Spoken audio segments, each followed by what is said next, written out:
Hello students, welcome back to my channel. मैं शिवांगी और आज का हमारा टॉपिक है पैथोलॉजी ऑफ डायबिटीज मेलाइटिस। ये सिस्टमिक पैथोलॉजी के लेक्चर सीरीज का आपका टॉपिक है। और जितने भी नर्सिंग और पैरामेडिकल स्टूडेंट्स हैं उनमें बीएमएलटी या फिर रेडियोलॉजी सब में सिस्टमिक पैथोलॉजी इंक्लूड हो चुकी है। ठीक है, तो उनके लिए ये टॉपिक है। आई होप आप लोग को समझ में आएगा। आप अगर चैनल पर नए हैं तो प्लीज़ चैनल को सब्सक्राइब ज़रूर करें। Thank you so much. Diabetes mellitus पे आने से पहले हम लोग जानते हैं कि डायबिटीज मेलाइटिस सीधा आपका एसोसिएट है पेनक्रियाज से। ठीक है, तो पेनक्रियाज के नॉर्मल स्ट्रक्चर के बारे में हम जानते हैं, नॉर्मल सेलुलर स्ट्रक्चर के बारे में पहले हम जानते हैं। देखिए, जो पेनक्रियाज होता है वो दो तरीके की जो आपकी टिश्यूज है उनसे मिलकर के बना होता है। एक है आपका एक्सोक्राइन और दूसरा है एंडोक्राइन टिश्यूज से। सबसे पहले जो आपका एक्सोक्राइन टिश्यूज के बारे में हम बात करते हैं तो एक्सोक्राइन टिश्यूज में देखिए दो टाइप के सेल्स है, आपका एकाइनर सेल्स और डक्टल सेल। एकाइनर सेल्स का काम क्या होता है? Secret digestive enzyme amylase lipase proteases into the pancreatic duct rich in rough endoplasmic reticulum. जो एकाइनर सेल्स होते हैं पेनक्रियाज की, उसमें उससे डाइजेस्टिव जो एंजाइम्स होते हैं वो रिलीज होते हैं। ठीक है, जो कि रिच होता है किसे? Rough endoplasmic reticulum. Rough endoplasmic reticulum वहाँ पे यानी कि वहाँ पे आपके राइबोसोम्स के कंटेंट ज़्यादा है, प्रोटीन का सिंथेसिस ज़्यादा हो रहा है। प्रोटीज ये क्या है आपका? जो एंजाइम्स होते हैं वो भी बने होते हैं किससे? प्रोटीन से ही मिलकर के बने होते हैं। ठीक है, मोस्ट ऑफ द प्रोटीन क्या होते हैं? एंजाइम्स का काम करता है। देन उसके बाद क्या है? Ductal cells line pancreatic duct secrete bicarbonate ions to neutralize stomach acid. अब देखिए, आपको पता है कि स्टमक का जो पीएच होता है वो एसिडिक होता है। जब जो भी हमारा डाइजेशन स्टमक में जो आपका मैकेनिकल डाइजेशन के बाद जो फूड आता है वो आता है स्मॉल इंटेस्टाइन में। वहाँ पे पेनक्रियाटिक जो आपके जूस होते हैं उससे क्या होता है? वो उसका पीएच चेंज होता है। ठीक है, तो पीएच चेंज होता है किसकी वजह से? बाइकार्बोनेट आयन रिलीज करता है पेनक्रियाज, ठीक है, पेनक्रियाटिक डक्ट से, जिसकी वजह से उसका एसिडिक पीएच से उसका नेचर कहा जाता है थोड़ा सा आपका न्यूट्रलाइज होता है। ठीक है, तो वही चीज है आपका कि डक्टल से रिलीज करते क्या? बाइकार्बोनेट आयंस, और एकाइनर से रिलीज करते डाइजेस्टिव एंजाइम। ये दोनों ही डाइजेशन में इनका इंपॉर्टेंट रोल है। देन उसके बाद हम आते हैं इंडोक्राइन टिश्यूज पे। इंडोक्राइन टिश्यूज में देखिए आपके जो आइसलेट्स ऑफ लैंगरहैंस है, आइसलेट्स ऑफ लैंगरहैंस। ठीक है, आइसलेट्स ऑफ लैंगरहैंस क्या? Cluster of hormone secreting cell. ये हार्मोन सिक्रेटिंग सेल का क्लस्टर होता है ओवरऑल। आप लोग ऑलरेडी जानते होंगे, शायद आप लोगों ने 11th 12th में पढ़ा होगा। जो न्यू स्टूडेंट्स उनको नहीं पता होगा। इसमें चार टाइप के सेल्स होते हैं: alpha cells, beta cells, delta sales और पीपी सेल्स। पीपी सेल्स को एफ सेल के नाम से भी जाना जाता है। अल्फा सेल सिक्रीट करते क्या? ग्लूकेगॉन। क्या सिक्रीट करते हैं? ग्लूकेगॉन, जो कि ब्लड ग्लूकोज लेवल को रेज करता है। ब्लड ग्लूकोज लेवल को क्या करता है? रेज करता है। बीटा सेल से जहां से सिक्रीट होता है insulin, lower blood glucose level. जो इंसुलिन का काम क्या होता है? ब्लड में ग्लूकोज लेवल को कम करना। ठीक है, ये चीज बहुत इंपॉर्टेंट है, आपको ये रिमेंबर करना होगा। बच्चे बहुत कंफ्यूज हो जाते हैं। ठीक है, कि ग्लूकेगॉन और इंसुलिन का फंक्शन में, ये दोनों का फंक्शन आपको डिफ्रेंशिएट करना आना होगा।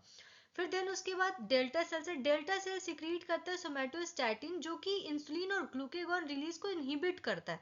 जब इंसुलिन और ग्लूकेगॉन ज्यादा रिलीज होने लगते हैं उस कंडीशन में उनको इनहिबिट करने का काम करते हैं सोमेटोस्टैटिन करता है। ठीक है, देन उसके बाद पीपी सेल से, पीपी सेल सिक्रीट करता है पेनक्रियाटिक पॉलीपेप्टाइड, जो कि पेनक्रियाटिक सिक्रीशन को क्या करता है? रेगुलेट करता है। जैसे कि आप लोग डायग्राम में देख रहे होगे, ये आपका एक्सोक्राइन हुआ है। ठीक है, एक जहाँ पे काइनर सेल और डक्टल सेल्स है, और ये रहा आपकी Langerhans of sorry islets of Langerhans. ठीक है, आइसलेट्स ऑफ लैंगरहैंस में चार टाइप के सेल्स हैं आपके, आपको दिख रहे होंगे। ठीक, नेक्स्ट हम अब हम आते हैं डायबिटीज मेलाइटिस पे। ठीक है, वो नॉर्मल हो गया। अब डायबिटीज मेलाइटिस में जब हम चेंजेस पढ़ेंगे ना तो आपको बेटर तरीके से समझ में आएगा। नेक्स्ट हम आते हैं डायबिटीज मेलाइटिस क्या है। तो diabetes mellitus is a chronic metabolic disorder characterized by persistent hyperglycemia resulting from defects in insulin secretion, insulin action और both।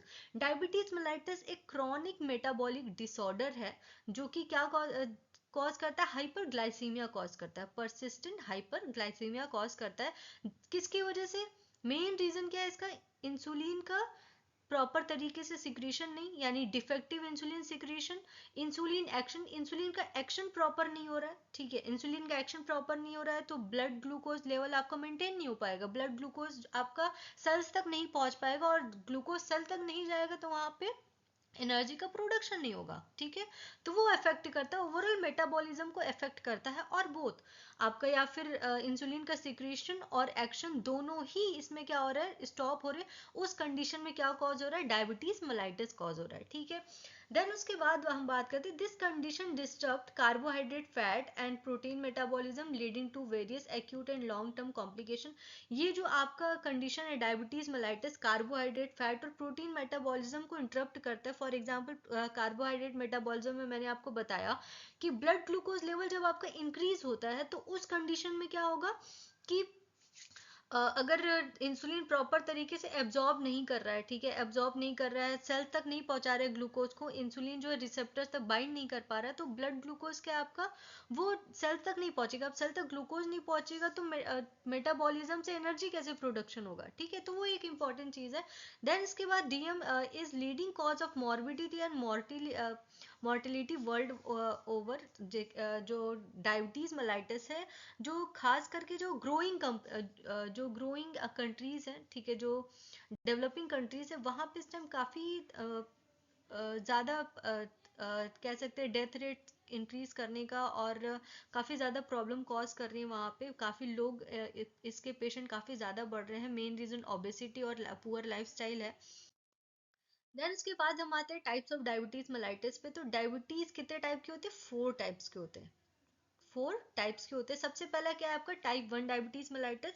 ये आपका ऑटो इम्यून कंडीशन है। टाइप 1 डायबिटीज मेलाइटिस को हम लोग इंसुलिन डिपेंडेंट डायबिटीज मेलाइटिस के नाम से भी जानते हैं, ठीक है। ये आपका an autoimmune condition resulting in the destruction of insulin producing beta cells in the pancreas leading to absolute insulin deficiency. जो टाइप 1 डायबिटीज है वो आपकी ऑटो इम्यून डिजीज है, ऑटो इम्यून कंडीशन है, जिसकी वजह से जो इंसुलिन प्रोड्यूसिंग बीटा सेल्स होते हैं वो क्या होते हैं, डिस्ट्रक्ट हो जा रहे हैं, पूरी तरीके से डिस्ट्रॉय हो जा रहे हैं, जो कि कॉज क्या कर रहे हैं, इंसुलिन डिफिशियंसी कॉज कर रहा है, ठीक है। अब जाहिर सी बात है कि बीटा सेल्स ही हैं जो कि इंसुलिन को प्रोड्यूस कर रही हैं। अगर बीटा सेल्स ही नहीं रहेंगी तो इंसुलिन कहाँ से बनेगा, ठीक है। तो बीटा सेल्स आपका डिस्टर्ब हो जा रहा है, जिसके वजह से इंसुलिन का प्रोडक्शन नहीं हो पा रहा है। तो इस कंडीशन में पेशेंट को आर्टिफिशियली बाहर से इंसुलिन दिया जाता है, ठीक है।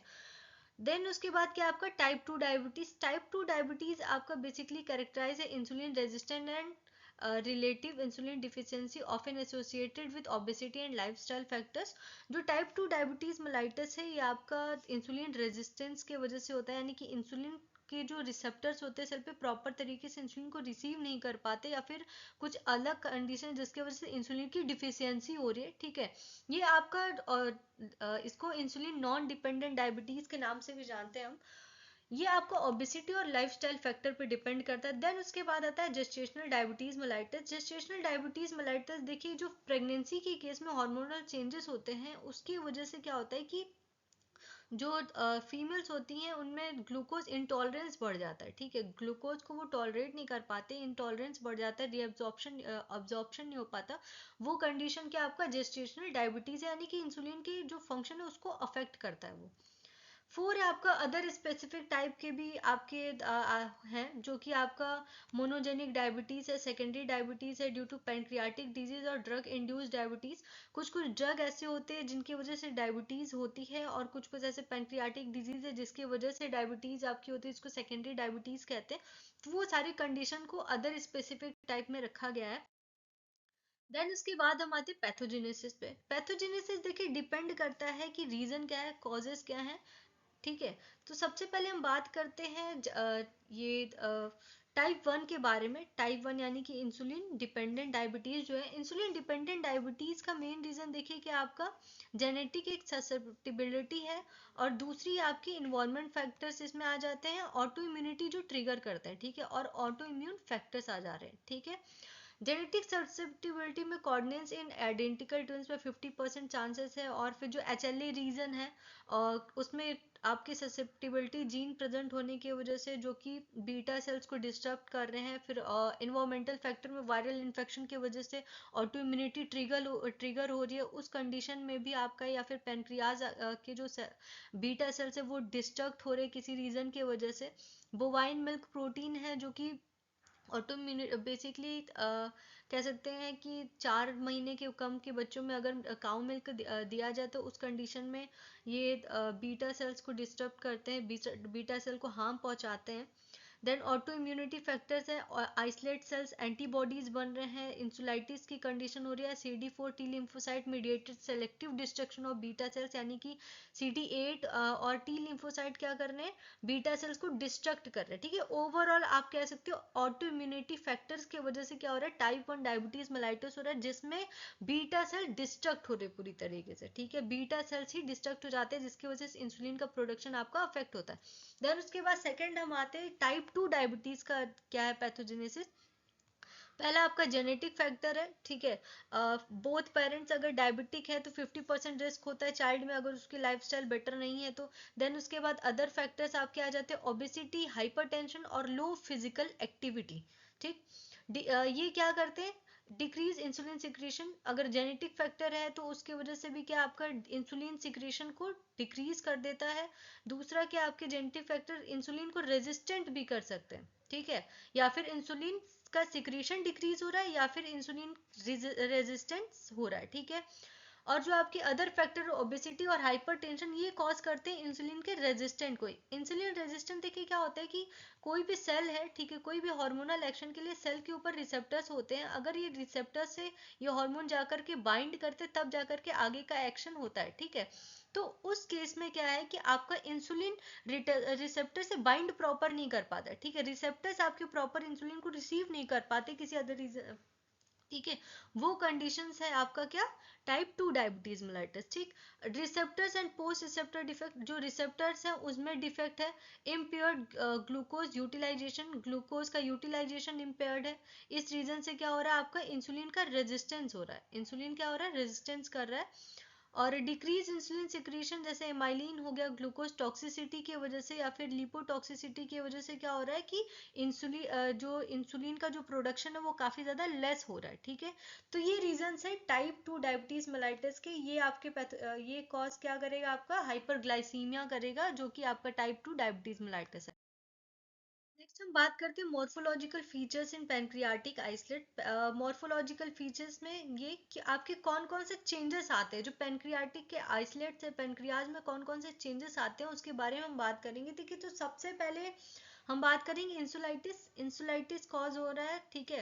रीजन क्या है आपका, टाइप 1 और टाइप 2 दोनों में क्या चेंजेस आ रहे हैं उसके बारे में बात करेंगे। इंसुलाइटिस की वजह से, अब देखिए, in early stage there is lymphocytic infiltrate mainly by T cells in the islets which may be accompanied by a few macrophages or polymorphs। देखिए, जहां पे ऑटो इम्यूनिटी की बात आ रही है, ठीक है, ऑटो इम्यूनिटी की बात आ रही है, यानी कि हमारे खुद के जो इम्यून सेल्स है वो हमारे खुद के सेल्स को डिस्टर्ब कर रहे हैं, तो जाहिर सी बात है वहां पे इम्यून सेल्स तो प्रेजेंट होंगे ही होंगे, ठीक है। इम्यून सेल्स में लिम्फोसिटिक इन्फिल्ट्रेट्स तो होंगे, क्योंकि टी सेल्स ही है जो कि रिमेंबर करता है, ठीक है। तो लिम्फोसाइट्स के इन्फिल्ट्रेट है mainly by T cells present है, ठीक।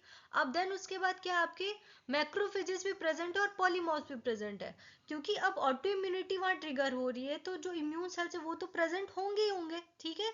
तो लिम्फोसाइट वहां प्रेजेंट होगा और मैक्रोफेजेस और पॉलीमॉर्फ भी कुछ कुछ मात्रा में प्रेजेंट होंगे, ठीक है। टी को एक्टिवेट करने का काम मैक्रोफेजेस करते हैं, तो उस केस में मैक्रोफेजेस तो वहां प्रेजेंट रहेंगे ही रहेंगे।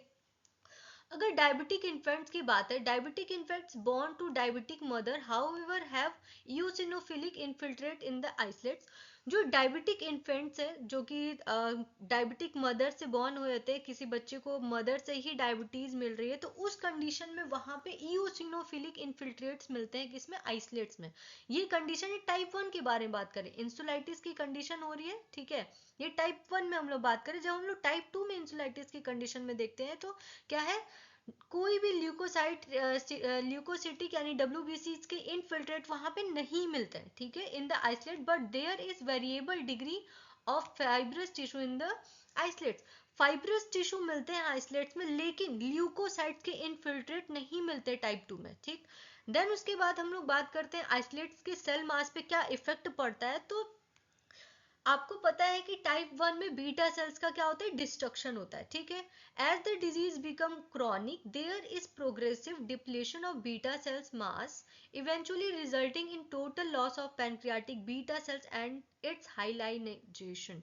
देखो, टाइप 1 में आपको पता है कि बीटा सेल्स का डिस्ट्रक्शन होता है, और जैसे जैसे वो क्रोनिक स्टेज की तरफ भागता है, जितना ज्यादा वो क्रोनिक होता है, उस कंडीशन में बीटा सेल का मास और कम होगा, ठीक है, बीटा सेल आपके डिस्ट्रक्ट हो रहे हैं तो बीटा सेल का मास और ज्यादा कम होगा, तो बीटा सेल्स क्या होगा, टोटल धीरे धीरे वो करके बीटा सेल पूरी तरीके से डिस्ट्रॉय हो जाएगा। ठीक, अब वहां पे हाइलिनाइजेशन हो रहा है, ये टर्म आ रहा है हाइलिनाइजेशन। तो बेसिकली जब बीटा सेल डिस्टर्ब होते हैं तो वहां पे हाइलिन नाम का एक प्रोटीन जो कि डिपॉजिट हो जाता है, जब हम माइक्रोस्कोपिकली देखेंगे तो वो क्लियर कह सकते हैं glass like structure pink colour का दिखाई देगा। हाइलिन एक टाइप का प्रोटीन है जो कि वो डिपॉजिट हो जाता है पेनक्रियाज में, और जो बाकी सेल्स है उनको भी हार्म पहुंचाता है। ठीक, जो बचे हुए सेल्स है उनको भी हार्म पहुंचाता है और पेनक्रियाज के फंक्शन को भी अफेक्ट करता है। ठीक है, तो हाइलिनाइजेशन होता है और बीटा सेल्स पूरी तरीके से धीरे धीरे डिस्ट्रक्ट होने लगते हैं, बीटा सेल्स के मास हमें कम दिखाई देते हैं। लेकिन जब हम टाइप 2 के बारे में हम बात करते हैं तो आइसोलेट के जो सेल मास होते हैं उसमें क्या होगा, ठीक है, रेजिस्टेंट इंसुलिन रेजिस्टेंट, तो उस केस में क्या होगा, नॉर्मल होगा। Beta cells mass is either normal और माइल्डली रिड्यूस होगा या फिर नॉर्मल होगा, उसमें बीटा सेल के मास पे कोई इफेक्ट नहीं पड़ रहा है। ठीक है, अगर आपका इंसुलिन का प्रोडक्शन अगर कम हो रहा है उस कंडीशन में हो सकता है कि थोड़ा बहुत रिड्यूस हो जाए, बट नॉर्मली क्या होता है, उसमें कोई भी डिस्टर्बेंस नहीं आता बीटा सेल्स के नंबर्स में। Infants of diabetic mothers, however, have hyperplasia and hypertrophy. जो बेबीज हैं जो जिनको मदर से डायबिटीज मिल रही है, इन्फेंट्स ऑफ डायबिटिक मदर, जो सॉरी जो बच्चे हैं जिनकी मदर को डायबिटीज है, ठीक है, बच्चे जिनकी मदर को डायबिटीज है, इन्फेंट्स हैं, उनके जो पेनक्रियाज में अगर आप देखोगे तो वहाँ के जो बीटा सेल्स है उसमें हाइपरप्लाजिया और हाइपरट्रॉपी, यानी कि नंबर ऑफ बीटा सेल्स भी इंक्रीज दिखेंगे और सेल की साइज भी इंक्रीज दिखेगी। ठीक है, as compensatory response to maternal hyperglycemia. जाहिर सी बात है कि मदर का जो ग्लूकोज लेवल है वो क्या है, हाई है। ठीक है, तो उस कंडीशन में क्या हो रहा है, हाइपरग्लाइसीमिया से लड़ने के लिए जो बेबी के जो आपके आइसलेट के जो सेल है वो अपने नंबर्स को भी बढ़ा रहे हैं और प्लस अपनी साइज को भी बढ़ा रहे हैं ताकि उससे फाइट कर सके। ठीक है, तो उस कंडीशन में जो बेबी है उसके पैंक्रियाज में हाइपरप्लाजिया और हाइपरट्रॉपी देखने मिलेगा, जो आपके आइसलेट्स हैं। ठीक है, जो बेबी के आइसलेट्स है वहां पे हाइपरप्लाजिया और हाइपरट्रॉपी दोनों मिलेगा, हाइपरप्लाजिया और हाइपरट्रॉपी दोनों टर्म है। ठीक है, तो इसका ध्यान रखिएगा। देन उसके बाद हम आते हैं फोर्थ पे, थर्ड पे। तो फोर्थ पे देखिए, पहले क्या हुआ आपकी, जो इंसुलाइटिस कॉज हुआ, इंसुलाइटिस की वजह से जो बाकी सारी चीजें वो आपने देखी। देन उसके बाद कॉज क्या हुआ आपका, बीटा सेल का डिस्ट्रक्शन है, बीटा सेल्स के डिस्ट्रक्शन, आइसलेट्स के मास जो बीटा सेल्स उसमें क्या अफेक्ट पड़ा। देन उसके बाद हम बात करते हैं एमाइलोडोसिस। एमाइलॉइड देखिए एक टाइप का प्रोटीन है, ठीक है, जो कि अफेक्ट करता है कैपिलरीज को, कैपिलरीज के आसपास जाकर डिपॉजिट होता है और कैपिलरीज को कंप्रेस करने का काम करता है, जिससे कि आगे क्या होता है कि ब्लड का फ्लो नहीं हो पाता और धीरे धीरे सेल की डेथ होने लगती है। ठीक, तो इसी तरीके से in type 1 DM deposit of amyloid around islets are absent. Type 1 में आइसलेट के आसपास एमोइलॉइड का डिपोजिशन नहीं होता, लेकिन जब टाइप 2 के बारे में हम बात करते हैं तो इस कंडीशन में जैसे जैसे वो क्रॉनिक होता जाता है, लॉन्ग लास्टिंग होते जाता है, उसमें एमोइलॉइड का जो मटेरियल, एमोइलॉइड मटेरियल यानी कि जो प्रोटीन है, ठीक है, cases of deposition of amyloid material amylin around the capillaries of the islet causing compression and atrophy of islet tissue. ये क्या कॉज करे, जो एमाइलॉइड मटेरियल है वो एमाइलिन, बेसिकली वो एक टाइप का प्रोटीन है, वो कैपिलरीज के आसपास क्या हो जाता है, डिपोजिट हो जाता है, जिसकी वजह से कंप्रेशन कॉज करता है। ये कैपिलरीज है, ठीक है। अब यहाँ पे आपके एमोलॉइड आकर के आगे तो ये क्या हो रहा है, ये कंप्रेस होंगे, ये क्या होंगे, कंप्रेस होंगे। ठीक है, तो ब्लड फ्लो क्या होगा, यहाँ पे ब्लड फ्लो क्या होगा, अफेक्ट करेगा। ठीक है, जिसकी वजह से क्या हो रहा है, एट्रोपी कॉज हो रही है, एट्रोपी ऑफ आइसलेट टिश्यू, धीरे धीरे टिश्यू क्या होगी, डिस्टर्ब होने लगेगी, डेथ होने लगेगी उनकी। ठीक है, देन उसके बाद हम आते हैं बीटा सेल के डीग्रेन्युलेशन पे। तो टाइप 1 में क्या है, shows degranulation of remaining beta cells of isolate। जो बचे हुए बीटा सेल्स है उसमें क्या हो रहा है, आपका डीग्रेनुलेशन दिखाई देता है। लेकिन जब टाइप 2 के बारे में हम बात करते हैं तो कोई भी ऐसे चेंजेस दिखाने नहीं मिलते। ठीक है, तो चार तरीके से चेंजेस हम लोगों ने देखे, इंसुलाइटिस, आइसलेट्स के जो आपके बीटा सेल के मास है उनमें डिक्रीज हो रहा है, ठीक, टाइप 1 में डिक्रीज हो रहा है, टाइप 2 में किसी तरीके इफेक्ट नहीं है। फिर एमाइलोडोसिस के बारे में हमने बात की, फिर क्या आपका बीटा सेल डी ग्रेन्युलेशन, ठीक है, टाइप 1 में डी ग्रेन्युलेशन हो रहा है, टाइप 2 में नहीं हो रहा है। एमाइलोडोसिस में क्या है, टाइप 1 में एमाइलॉइड क्या आपका डिपोजिट नहीं हो रहा है, लेकिन टाइप 2 में एमाइलॉइड क्या हो रहा है, डिपोजिट हो रहा है। फिर आप आते हैं क्लिनिकल फीचर्स और डायबिटीज मेलाइटस, ये ऑलरेडी आप लोग जानते होंगे। तो क्लासिक सिम्टम में तीन टाइप के सिम्टम है आपके, पॉलीयूरिया यानी कि एक्सेसिव यूरिनेशन, फिर क्या है, ज्यादा यूरिनेशन होता है, पॉलीडिप्सिया यानी कि इंक्रीज थ्रस्ट, थ्रस्ट ज्यादा बढ़ जाता है, पॉलीफेजिया एक्सेसिव हंगर। देन उसके बाद जनरल सिम्टम से हम आते हैं, फैटिंग है आपका, ब्लड विजन, वेट लॉस है, रिकरेंट इन्फेक्शन है, delayed wound healing, wound healing देरी से होती है, कोई भी चोट लगता है तो। देन एक्यूट कॉम्प्लिकेशंस पे हम आते हैं, तो डायबिटिक कीटो एसिडोसिस है। नेक्स्ट है आपका हाइपरस्मोलर हाइपरग्लाइसीमिया स्टेट, ठीक है, extreme hyperglycaemia, dehydration, neurological symptom भी आने लगता है, यानी कि नर्व्स पे असर करने लगता है, ये नर्व को अफेक्ट करने लगता है। लॉन्ग टर्म कॉम्प्लिकेशन में आपका माइक्रोवेस्कुलर और आपका मैक्रोवेस्कुलर दोनों था, ठीक है। देन डायग्नोसिस में हम आते हैं, डायग्नोसिस में आपका है ब्लड ग्लूकोज टेस्ट, ऑलरेडी आप लोग जानते हैं कि रैंडम ब्लड शुगर, और आपका क्या है फास्टिंग ब्लड शुगर, FBS यानी कि फास्टिंग ब्लड शुगर, फिर उसके बाद RBS यानी कि रैंडम ब्लड शुगर चेक करते हैं, PPBS post prandial blood sugar check करते हैं, ठीक, अब सबकी नॉर्मल वैल्यू यहाँ पे दी हुई है। ओरल जीटीटी देखिए करते हैं जेस्टेशनल डायबिटीज मेलाइटिस के लिए, ठीक है, oral GTT gestational diabetes mellitus के लिए। फिर आता है आपका ग्लाइसेटेड हीमोग्लोबिन यानी HbA1c, HbA1c किसके लिए करते हैं, डायबिटिक पेशेंट के लिए ही। 3 महीने का रेशियो ओवरऑल ये बताता है, ओवरऑल 3 महीने का रेशियो बताता है। देन उसके बाद स्क्रीनिंग है, कुछ कुछ GOTT है आपका जेस्टेशनल डायबिटीज के लिए। अदर डायग्नोस्टिक टूल्स में सी पेप्टाइड लेवल चेक करते हैं, टाइप 1 और टाइप 2 डायबिटीज को डिफ्रेंशिएट करने के लिए ऑटो एंटीबॉडी टेस्ट भी करते हैं, जो आपके टाइप 1 डायबिटीज को आइडेंटिफाई करने के लिए। तो ये था ओवरऑल हमारा पैथोलॉजी ऑफ डायबिटीज मेलाइटस, बहुत ही ज़्यादा शॉर्ट में कंप्रेस था, बहुत ज़्यादा डेप्थ में नहीं गई हूँ, हाँ इतना आपके लिए काफ़ी है, ठीक है। Thank you so much, I hope अगर आपको समझ में आया हो तो प्लीज़। हाँ, रेफरेंस बुक मैं बता देती हूँ, मैंने हर्ष मोहन के बुक से मैंने जो भी डायग्राम और ये लिए सारे हर्ष मोहन के बुक से हैं, आप लोग जाकर के उनको पढ़ सकते हो और डिटेल में आपको मिलेगा। And thank you so much, अगर चैनल बने हो तो प्लीज़ सब्सक्राइब जरूर करिएगा, जो भी वीडियो लेक्चर आपको चाहिए प्लीज़ कमेंट सेक्शन में कमेंट करके जरूर बताइए, एंड एग्जाम के लिए ऑल द बेस्ट।